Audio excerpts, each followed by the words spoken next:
Hi, everyone. This is Jeffrey Geisner for the Obligations of Memory podcast for the Jewish Culture-Holocaust Remembrance Group, and we're discussing the KeepSake Diaries channel.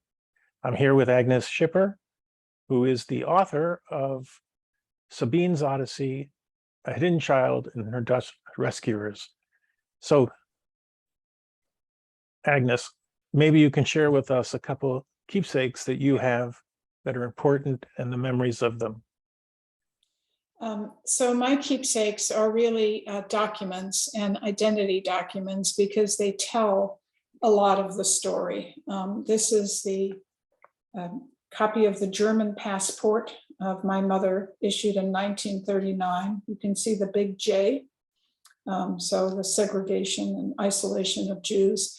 And not only that, her name has been obliterated. She's forced to take the name of Bella because if you're considered Jewish, you can't have a name like Sabine. It has to sound more Jewish. And if you go through the document, you can see she's born in Breslau.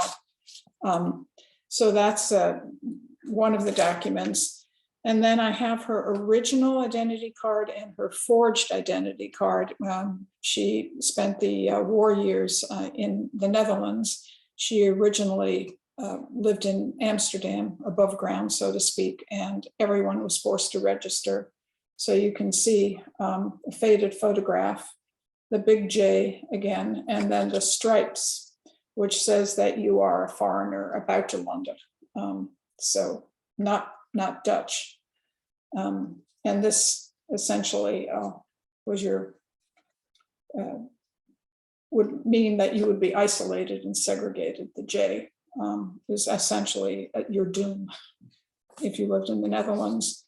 Fortunately, she had a series of very brave people who were willing to issue false documents and false ID cards. And you can see that the pattern is the same, but now with her photograph, the J is missing.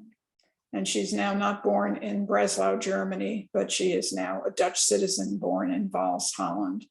And these documents are, everyone had to wear them. Everyone had to have one. My father, who was not Jewish, also Dutch, had to have his ID card. You had to keep it with you on all time.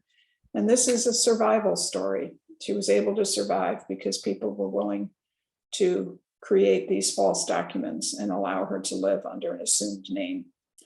Without the big J. So those are very meaningful to me, and I'm going to be donating them to the Holocaust Museum. Well, thank you very much for presenting your very important documents. They're historical, and I'm such a pleasure that we've been able to bring them to the world and allow the world to see what it was like to have a J on a document and know that you were signaled out as being Jewish. So thank you for presenting your keepsakes with us, Agnes. And thank you for the opportunity, Jeffrey.